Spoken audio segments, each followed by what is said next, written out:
Hi hello welcome to aari delights designer. இன்றைக்கி நம்ம லீஃபில் வந்து ஆரியில் எப்படி யூனிக்காக ஃபில்லிங்ஸ் பண்ணலாம் அப்படின்றத வந்து பார்க்கலாம். ஸோ வாங்க. ஃபஸ்ட்டு வந்து நான் வந்து லீஃப் வந்து நீங்கள் உங்களுக்கு என்ன ஷேப் வேணுமோ அதை மாதிரி நீங்கள் வரைஞ்சி வச்சுக்கோங்க. இதை வந்து நீங்கள் ப்ளவுஸில் எங்கே லீஃப் வந்தாலும் இந்த மாதிரி மெத்தடை வந்து நீங்கள் யூஸ் பண்ணி உங்களோட டிசைனை யூனிக்காக காட்டலாம். ஓகேவா? ஃபஸ்ட்டு வந்து நான் ஒன்றுமே பண்ணலை, ஜஸ்ட்டு நம்ம சுகர் பீட் இருக்குல்ல அதை வந்து நான் லோடிங்ஸ் கொடுக்குறேன். 2 பார்ட்டாக பிரிச்சுருக்கேன். பிரிச்சுட்டு நம்ம வந்து லோடிங்ஸ் கொடுக்குறோம். சரியா? லோடிங்ஸ்னால் தெரியும்ல உங்களுக்கு, அதை மாதிரி நம்ம லோடிங்ஸ் கொடுத்துக்கலாம். செகண்ட் பார்ட்டில் வந்து நம்ம ஜம்கியும் சுகர் பீடும் வச்சு சீக்வன்ஸாக நம்ம ஒர்க் பண்ணுவோம்ல, அதே மாதிரி நம்ம லைனாக போட்டுக்கலாம். ஸோ நான் ஒரு லேயர் முடிச்சிட்டேன், அதுக்கடுத்து 2வது லேயர். ஓகேவா? இதே மாதிரி நீங்கள் வந்து உள்ளக்க ஃபுல்லாக ஃபில்லிங்ஸ் கொடுக்கணும் லைனாக. அதாவது ஜமிக்கிக்கு அடுத்து சுகர் பீடு இதே மாதிரி லைனாக வச்சு நார்மலாக நம்ம ஸ்டிச் பண்ணிகிட்டே வரோம்ல, அதே மாதிரியே நீங்கள் ஸ்டிச் பண்ணிகிட்டே வாங்க. வேறு எந்த புதுவிதமான எந்த ஸ்டிச்சும் கிடையாது. நார்மலாக நம்ம சீக்வன்ஸ்க்கு இதுக்கு முன்னாடி நான் ஒரு டிசைனில் நான் போட்டு காட்டியிருப்பேன் இதே மாதிரி. ஸோ அதே தான், வேறு ஒன்றும் இல்லை. நார்மலாக நீங்கள் சுகர் பீடும் இதுவும் வச்சுட்டு ஸ்டிச் பண்ணிட்டே வந்தீங்கன்னா முடிஞ்சது. ஓகேவா? இது ஒரு மாடல். இப்போது நெக்ஸ்ட்டு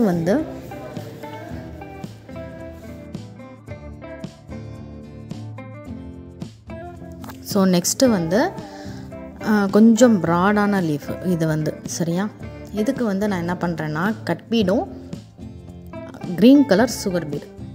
சரியா? இதை வந்து நம்ம வச்சு அதே மெத்தட் தான், லோடிங்ஸ் தான், வேறு ஒன்றுமே இல்லை. நம்ம ஸ்டிச் பண்ணிவிட்டு மறுபடியும் கீழே கொண்டுட்டு வந்துட்டு லோடிங்ஸ் கொடுத்துட்டு நீங்கள் வந்து லாக் போட்டுட்டு அகைன் மேலே கொண்டுட்டு போகணும். நூலை மேலே கொண்டுட்டு போயிட்டு லாக்கும் போட்டுட்டு அடுத்து நீங்கள் அப்படியே நீங்கள் லோடிங்ஸ் மாதிரி கொடுத்துக்கணும். இதில் வந்து நீங்கள் வந்து லீஃப் வந்து ப்ராடாக போக நீங்கள் ஒரே லைன்லேயே 4 கட்பீடு 5 கட்பீடெலாம் வைக்க தேவையில்ல. நடுவுலேயே நீங்கள் வந்து லாக் போட்டுக்கலாம். அதாவது லாக் கிடையாது, நடுவுலேயே ஒரு ஸ்டிச் போட்டுட்டு, இப்போ பாருங்கள் நான் அதில் ஒரு ஸ்டிச்சை போட்டுட்டு அடுத்து மறுபடியும் இன்னொரு ஸ்டிச்சை போட்டுட்டு அடுத்து மறுபடியும் இப்படியே நீங்கள் பார்ட்டாக பிரிச்சுட்டு நீங்கள் வந்து லோடிங்ஸ் கொடுத்துக்கலாம். நான் ஏன் அந்த சுகர் பீடும் க்ரீன் கலர் சுகர் பீடும் கட் பீடுக்கு அடுத்து நான் ஒரு ஸ்டிச் போடுறேன்னா அந்த இடத்துல இன்னும் நல்லா ஸ்டிஃபாக இருக்கும், கார்னர் சைடு இல்லையா, அதனால். ஸோ நீங்கள் இதே மாதிரியே நீங்கள் ட்ரை பண்ணலாம். நான் இப்போ பாருங்கள் இதை வச்சுருக்கேன். இதை வச்சுட்டு ஒரு ஸ்டிச் போட்டுட்டு அடுத்து நான் லோட் பண்ணுறேன். இப்படி பண்ணும்போது கார்னர் சைடும் நமக்கு நல்லா ஸ்டிஃபாக இருக்கும். மொத்தமாகவே நீங்கள் 2 இது மாதிரி வச்சு போடும்போது ப்ராடாக வர இடத்துல மட்டும். சரியா? அந்த மாதிரி இடத்துல நீங்கள் இதை மாதிரி போடும்போது நல்லாவே ஸ்டிஃபாக இருக்கும். உங்களுக்கு கொஞ்சம் நகலாமல் ஆடாமல் இருக்க வாய்ப்பு இருக்குது. அதனால தான் நான் உங்களை இந்த மாதிரியும் ட்ரை பண்ண சொல்கிறேன்.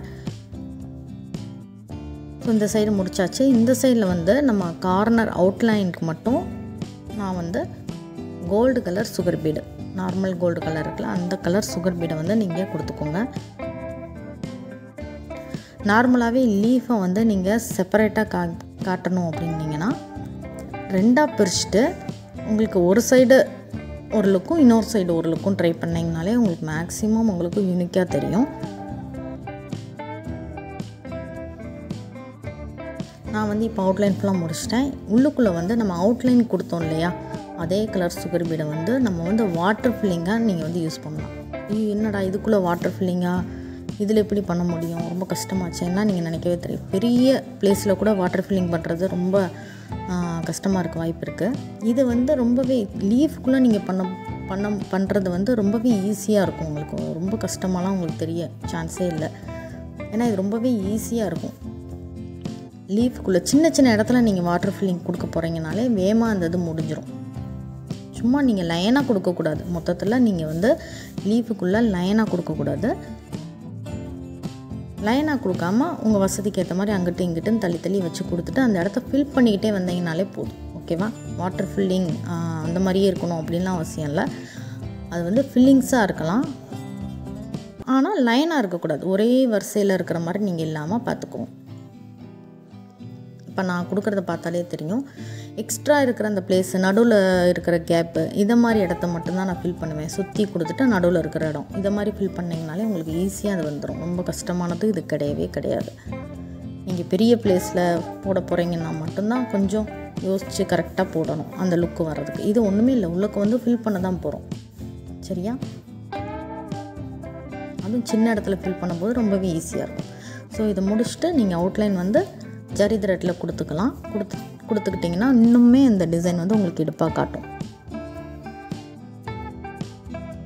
அவ்வளோதான். இது வந்து 2வது லீஃப் முடிஞ்சு. நமக்கு 3வது லீஃப் வந்து நான் வந்து காப்பரில் வந்து நான் கொடுக்க போகிறேன். இப்போ நான் இது கொடுக்குறது எல்லாமே உங்களுக்கு மாடல் தான். சரியா? நீங்கள் இதை வந்து பேஸாக வச்சுட்டு நீங்கள் என்ன கலர் என்ன காம்பினேஷனில் வேணாலும் நீங்கள் யூஸ் பண்ணி போட்டுக்கலாம். இதில் வந்து பார்த்திங்கன்னா நான் ஜமிக்கி, அடுத்து சின்ன சைஸில் அதே சைஸ், அதாவது சின்ன சைஸு சுகர் பீடில் பார்த்திங்கன்னா ஆரஞ்சு கலர் எடுத்திருக்கேன். அடுத்து கட் பீடு. இந்த கட் பீடும் பார்த்திங்கன்னா காப்பர். ஓகேவா? எல்லாமே நான் காப்பர் ஓரியன்டாக வர மாதிரி எடுத்திருக்கேன். இது வந்து உங்களுக்கு தெரியும், ஈஸியாக இருக்கும். நார்மலாக நீங்கள் யூஸ் பண்ணியிருப்பீங்க, அதே தான். ஆனால் இதில் அடிஷ்னலாக நம்ம என்ன சேர்த்துருக்கோன்னா அந்த ஜமிக்கியும் அந்த சுகர் பீடும் சேர்த்துருக்கோம். சரியா? அதே மாதிரி நீங்கள் நூலை ரிட்டன் கொண்டுட்டு போகும்போது நான் ஏற்கனவே சொல்லியிருக்கேன், 2 ஸ்டிச்சாக போட்டுட்டு ரிட்டன் கொண்டுட்டு போயிட்டு நீங்கள் லாக் வச்சுக்கோங்க. ஓகேவா? ஸோ நம்ம இந்த ஒரு சைடு ஃபுல்லாக ஃபில் பண்ணியாச்சு. இன்னொரு சைடு வந்து ஃபில் பண்ணணும். அதுவும் சேம் இதே மெத்தடு தான். இதே மாதிரி தான் நம்ம வந்து போடணும்.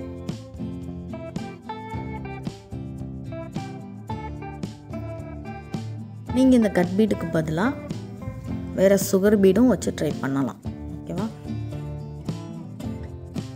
இதை மாதிரி நீங்கள் பண்ணும்போது கார்னர் ஃபுல்லாமே வந்து உங்களுக்கு அந்த ஜமிக்கி லுக் வந்து வரும்.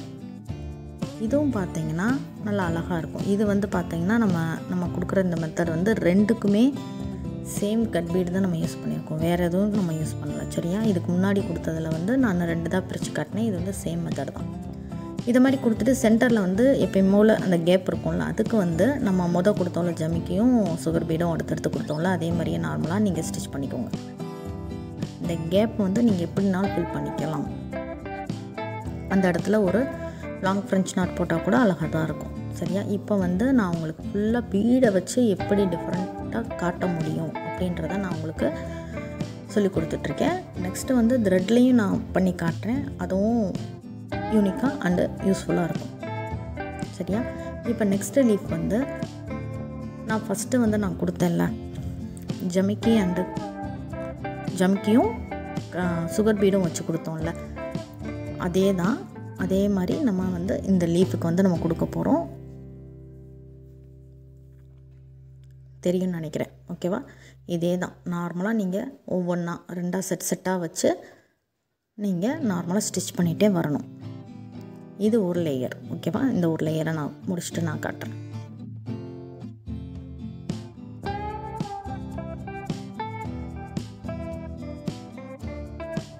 ஓகே, இதில் வந்து இப்போ நம்ம ஃபஸ்ட் லேயர் முடிச்சிட்டோம். 2வது லேயருக்கு அதே ஜமிக்கியும் கட் பீட், அதாவது கோல்டு கலர் கட் பீட் எடுத்திருக்கேன். இதையும் அதாவது நம்ம சுகர் பீடுக்கு பதிலாக கட் பீடு வச்சுட்டு நீங்கள் நார்மலாக ஸ்டிச் பண்ணிகிட்டே வர போகிறீங்க. அவ்வளோதான், வேறு எந்த வித்தியாசமும் கிடையாது.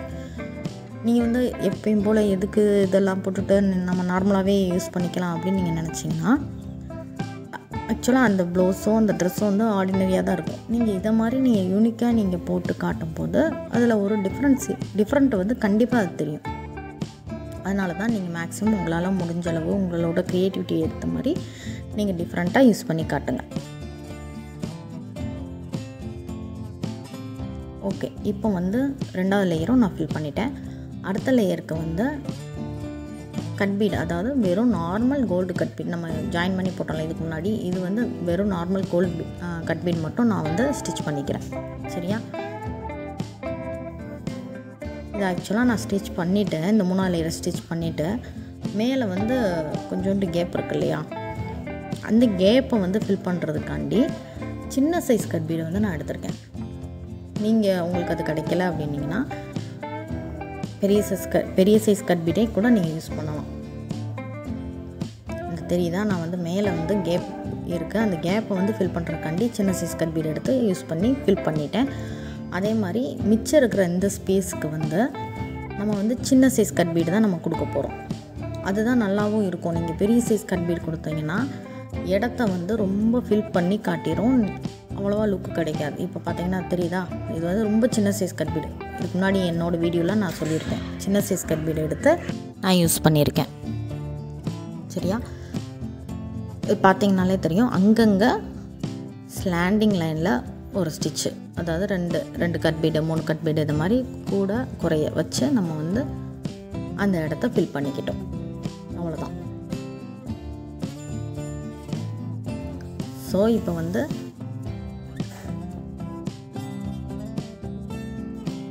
இதுதான் கடைசி. நீங்கள் ஒவ்வொரு இதுவும் முடிய நீங்கள் வந்து நாட் போட்டுக்கோங்க. மறக்காமல் நான் 3 இது போட்டிருக்கேன்னா அந்த 3 இதுக்கும் நான் தனித்தனியாக நாட் போட்டிருக்கேன். சரியா, இது போட்டுட்டு நெக்ஸ்ட்டு வந்து நீங்கள் சுற்றி அவுட்லைனாக ஜரி த்ரெட்டில் போட்டுக்கோங்க. ஆக்சுவலாக நம்ம வந்து ஒவ்வொரு லீஃபுக்கு வந்து நம்ம அவுட்லைன் கொடுக்க தேவையே கிடையாது. அது கொடுக்காமே யூனிக்காக இருக்கும். அதாவது ஜரி த்ரெட்டில் கொடுக்காமே யூனிக்காக இருக்கும். ஒவ்வொரு இது கொடுத்தா தான் அது ஃபுல்ஃபில் ஆகிற மாதிரி ஃபீல் ஆகும். ஸோ அதை பேஸ் பண்ணி நான் உங்களுக்கு சொல்லி கொடுத்துருக்கேன், நீங்கள் யூஸ் பண்ணிக்கோங்க. ஓகேவா, இப்போ நான் வந்து இதை வந்து நம்ம அவுட்லைன் கொடுத்துட்டு நம்ம என்ன பண்ண போகிறோன்னா, இந்த ஸ்டிச்சை வந்து நீங்கள் அப்படியே சென்டருக்கு கொண்டுட்டு வரணும். சரியா, சென்டருக்கு கொண்டுட்டு வந்துட்டு நீங்கள் பட்டன் ஹோலாக நீங்கள் வந்து போட போகிறீங்க. அதாவது பட்டன் ஹோலாக நம்ம போடும்போது எப்படி இருக்குன்னா, அதாவது லீஃப்க்கு அந்த நடுவில் கோடாக வரும்ல, அது மாதிரி அழகாக தெரியும் அந்த ஸ்ட்ரெச்சர். ஓகேவா, அதனால் நான் வந்து பட்டன் ஹோலாக நீங்கள் வந்து போட்டுட்டு நாட் போட்டுக்கோங்க. ஸோ அவ்வளோதான். இப்போதைக்கு இந்த இன்னும் இருக்குது, நான் அதை வந்து அடுத்த வீடியோவில் நான் போடுறேன், இல்லைன்னா ரொம்ப பெருசாக இருக்கும். நெக்ஸ்ட் வீடியோ கண்டிப்பாக உங்களுக்கு இன்னுமே யூனிக்கான லீஃப் டிசைன்ஸ்லாம் வரும். கண்டிப்பாக சப்ஸ்கிரைப் பண்ணி வச்சுக்கோங்க. கண்டிப்பாக நம்ம சேனலை லைக் பண்ணுங்கள், ஷேர் பண்ணுங்கள் அண்ட் சப்ஸ்கிரைப் பண்ணுங்கள். ஓகேவா,